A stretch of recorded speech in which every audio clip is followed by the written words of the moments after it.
The Saint-Gaudens Double Eagle, guys. This is the most beautiful coin design ever produced by the US Mint. Designed by the famous, world-renowned sculptor, Augustus Saint-Gaudens. That's how it got its name. The beauty of this coin is just inspiring. This sparked that period that's called the Renaissance of American coinage. So this was a 14-year period where every circulating US coin was redesigned by the most famous, greatest artists of the day. So this time period is known as the Renaissance of American coinage.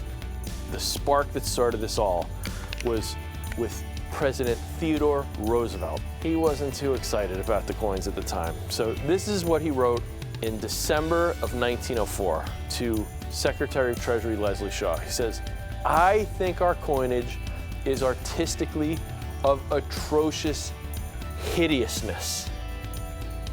Would it be possible, without asking the permission of Congress, to employ a man like Saint-Gaudens to give us a coinage that would have some beauty?" Both Saint-Gaudens and Roosevelt, they sought to create a coin series that would represent American values, but also showcase high quality art, fine art. And this was inspired by those coins from ancient Greece. The ancient Greeks had beautiful, beautiful coins. Roosevelt actually asked Saint-Gaudens to look to these coins for inspiration. So the Saint-Gaudens Double Eagle was actually the first coin to circulate in the United States that was designed by an artist that was not a Mint employee. So that means that this design was unlike any design before it. Augustus Saint-Gaudens was inspired by the sculpture that's called the Nike of Samothrace. That sculpture is known as being a masterpiece of ancient Greece. It actually is in the Louvre in Paris. It's like the centerpiece. Like you walk into the Louvre and it's this giant statue. So that was kind of the inspiration for this design, this liberty that's walking towards you on this coin. It's just a stunning coin. She has a torch in her hand. So the torch is lighting the path before her, and that torch represents enlightenment. So that's sending the message that wherever enlightenment goes, liberty follows. Now she also raises an olive branch in her other hand. An olive branch symbolizes peace, so symbolizing America's desire for peace. And the US Capitol is in the background.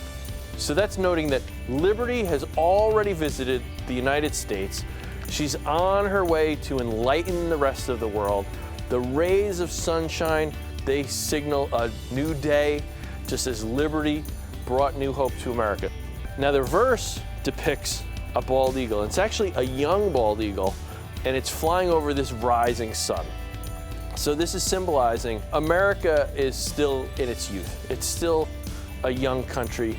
It's symbolizing our potential to kind of share our values here, our justice, our freedom, our liberty, share that all over the world. And that's why that eagle is a young eagle. You'll see it doesn't have that kind of bald white feathers, it hasn't grown in yet. So this is a young bald eagle, a young American eagle, showing kind of the youth of our nation, that, you know, we're still a new country compared to a lot of the world. Now, the original design of this coin didn't feature the motto, "In God We Trust." And that was for 1907, the first year, and part of 1908.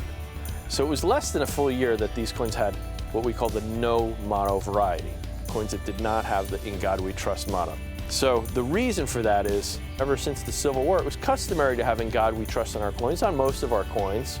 President Roosevelt, Theodore Roosevelt, didn't like that. He didn't think the word God should be on our coinage. He even said such a motto on a coin is irreverence, close to sacrilege. So he kind of thought money's used for, gambling, other kind of not so wholesome activities. So he didn't want to put "In God We Trust" on those coins. But the American public believed otherwise. So Congress mandated that the phrase would be put on those coins partway through 1908. So because of this, issues struck in 1908 have two different varieties. There's the with motto variety and the no motto variety.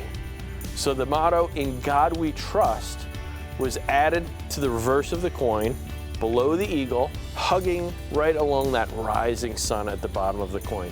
And it stayed there for the rest of the series. So 1908, the beginning of the year didn't have it.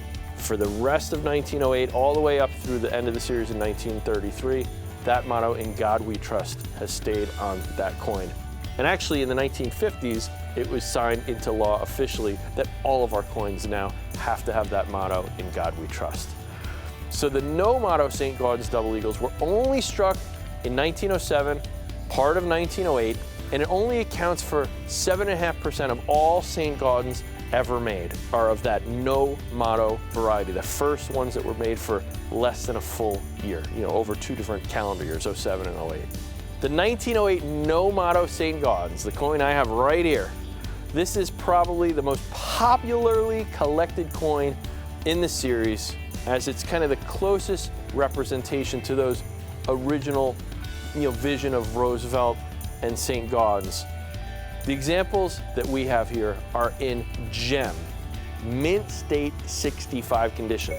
That's a big deal. In the old days, before we used numeric grading, MS 60, 61, gem quality was the highest grade. Today, when you talk about a gem coin, you're talking MS 65 or better condition. So these are kind of the most stunning examples. This is a grade that less than 1% of the Saint-Gaudens series has ever received a grade of mint state 65.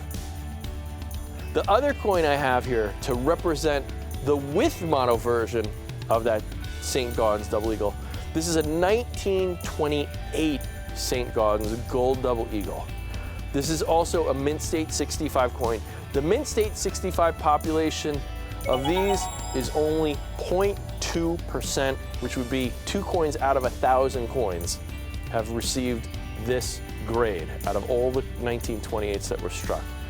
So 1928 is another special date in this series. This is kind of the last attainable issue that you can get at a really kind of affordable price, for the kind of average everyday collector to be able to get a 1928 Saint-Gaudens. In 1933, the US government recalled gold coins from American citizens. This was to help stimulate the economy during the Great Depression. As a result of that, 39% of all gold double eagles ever struck were actually melted down by the government. So that means many issues of Saint-Gaudens gold double eagles are really hard to find in any condition. So issues from the Saint-Gaudens Gold Double Eagle series struck in 1929 and later up to 1933, a lot of those never made it into circulation. They were still in mint vaults, they were still in treasury vaults. They didn't go into circulation due to the Great Depression. When Executive Order 6102 was passed, which is the law that recalled gold from US citizens, most of those coins were still in vaults. So this made this the easiest for the mint to melt down. So very few of those coins went into circulation. So as a result, only a handful of saints dated 1929 and later went in circulation. It makes them all incredible rarities, very rarely show up in the market. As a matter of fact, 1933, there's only one coin that legally can be owned by a collector. That coin sold for over $19 million. So this is really kind of the last affordable coin in the series. And then this is the 1908 no motto, the earliest version of these coins as they went into circulation. So they're in gem MS 65 condition, which is just stunning coins. These are truly works of art, and they're coins that your collectors are gonna love.